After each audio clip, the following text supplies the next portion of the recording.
We have no money. The people have no more money. And they're just asking for cuts and efficiencies, y'all. This budget has increased $5 billion in 4 years. That's just some of the arguments yesterday on the floor of the Chicago City Council as they passed a $17.3 billion budget that does not increase property taxes, but does have a whole host of other tax and fee increases, and aldermen saying it's just kicking the can down the road.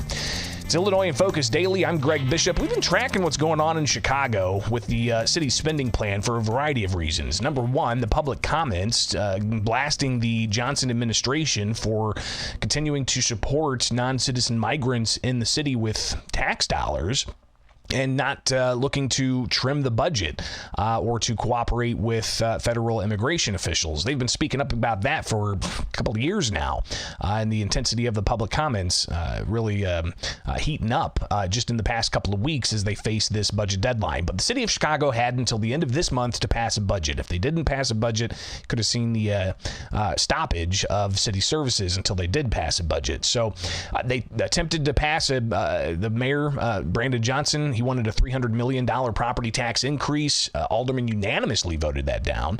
They were going to come back last week to pass a different plan that included like a $68 million property tax increase, but that didn't advance. They recessed Friday's meeting, came back yesterday afternoon, and heard public comments. Here's just one that was shared right at the top of the meeting yesterday in the city of Chicago. My name is Carol Reyes. Can you hear me? Yes, we can. Please continue. A Chicago resident of Puerto Rican descent, I raised my voice against you, Mayor Johnson. Of the estimated 10 to 15 million percentage of arrivals that you welcomed, you stated that they would continue to make our city safe. Safe for whom? You welcomed the most violent gang on the face of the planet, people who are persona non grata from all over the world, explosive experts, serial rapists, human traffickers, drug dealers, terrorists, and thieves. And you want the residents of Chicago to pay for them to be here? A Department of Homeland Security employee stated that these migrants received a one-time payment of $6,000 upon arrival and $3,000 per family per month. They also get free phones and service, free Uber and bus rides, and free airline tickets, food stamps, apartment vouchers for $1,500 per month, and free medical care.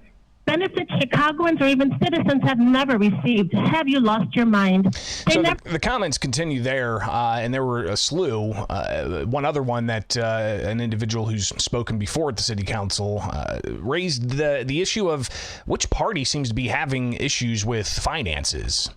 Now, we are $1 billion in debt. That's absolutely insane. Kamala Harris, she spent $1 billion on her campaign less than a year, and she's $20 million in debt. So it's looking like Democrats are bad with money. Now, you ignored me for 10 to 15 seconds last time I was speaking, and I really did not appreciate that at all. But I got a Christmas present for you. Let's remind the people of Chicago that Brandon Johnson spent $32,000 in campaign funds on haircuts and makeup. So I got an early Christmas present for you, Brandon Johnson. This is some makeup for you right here. You got some rouge, you got the makeup brush right there, so you can save this people some money, for crying out loud. So again, the public comments continued there, but it was time for alder people to share their thoughts. One that supports the mayor spending plan without the tax increases made their thoughts heard. And want us to do.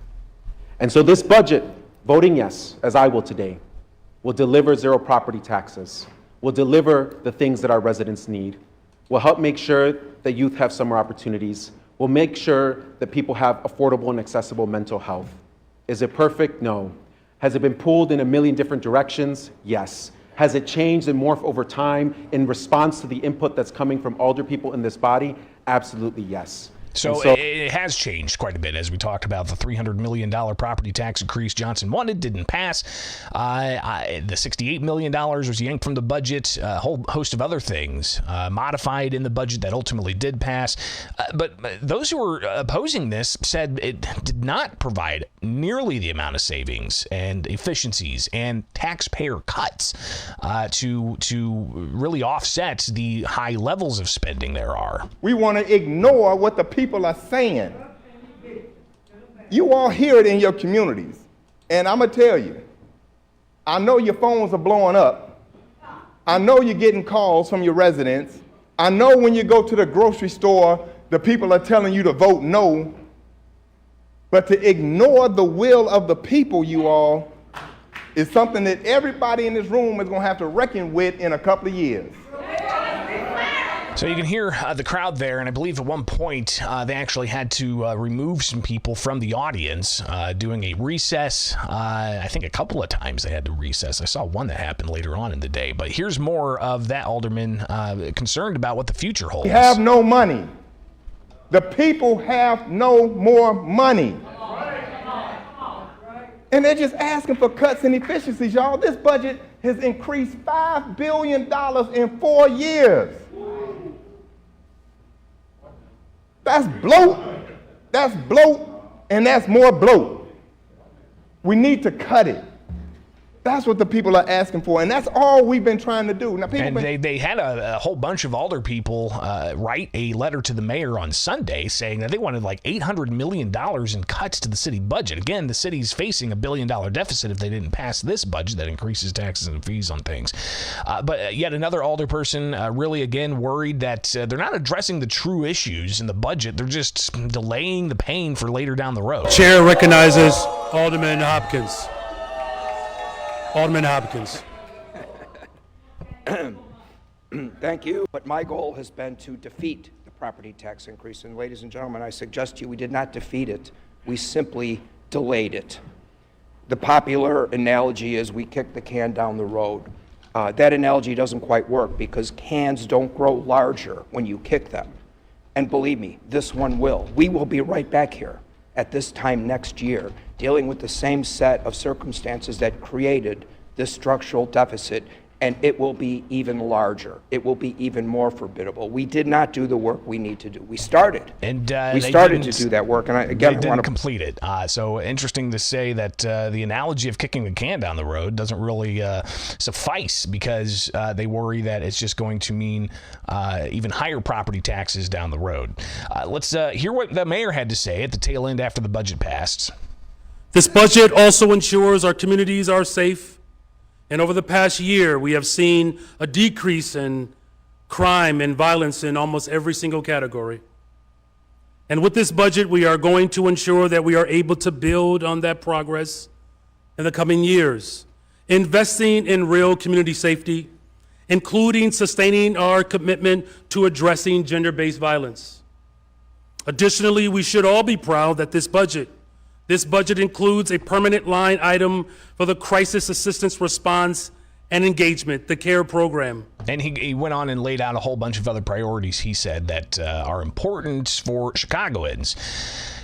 The mayor held a news conference afterwards where he took a ton of questions, and one that I think really kind of comes back to why we look at what happens in Chicago. And that's because Chicago's looking to Springfield for state tax dollars. So even people down in the Metro East, St. Louis County area, the Cairo to Edwardsville to Quincy, and so they're looking to get state tax dollars to help Chicago with its budget that you just heard alder people say spends too much. Here's the mayor talking more about what he's looking for from Springfield, from the capital of Illinois, state taxpayers, in the form of, quote, progressive revenue. With all the talk that we're hearing about progressive revenue, what indication are you getting from the governor's office or anywhere in Springfield that they are ready to pursue something like that of that scale, or even at the city level, another try at the tax surcharge? Mm-hmm. We're having regular conversations with the governor's team. We have spoken with the Speaker of the House as well as the Senate President, engaging them as well around a host of ideas. Look, it's too early to indicate whether or not someone's going to make a commitment one way or the other. All I can say is this, though. Here's what we do know. The state has conservatively projected about a $3.1 billion budget gap themselves.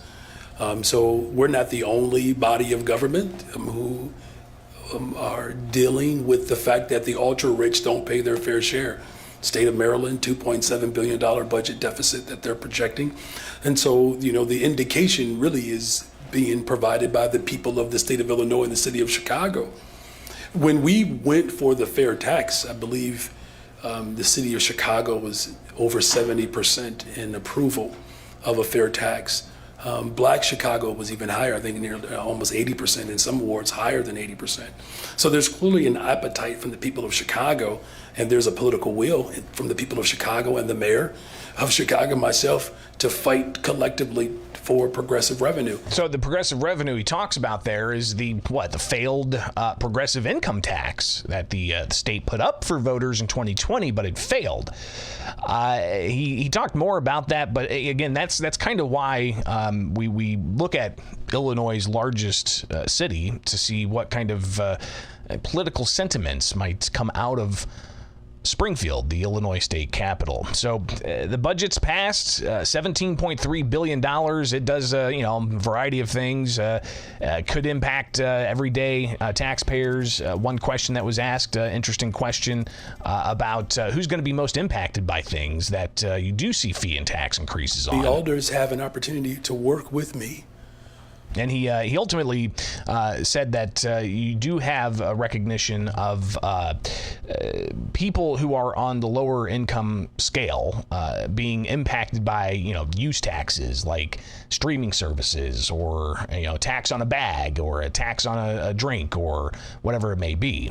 So Johnson saying that's why we need to go and quote make the rich pay their fair share. All right, it's Illinois in Focus Daily. Like, subscribe, hit that notification bell. Join us each and every weekday morning here. Get the podcast where you get podcasts and wake up with us live with America's Talking Network.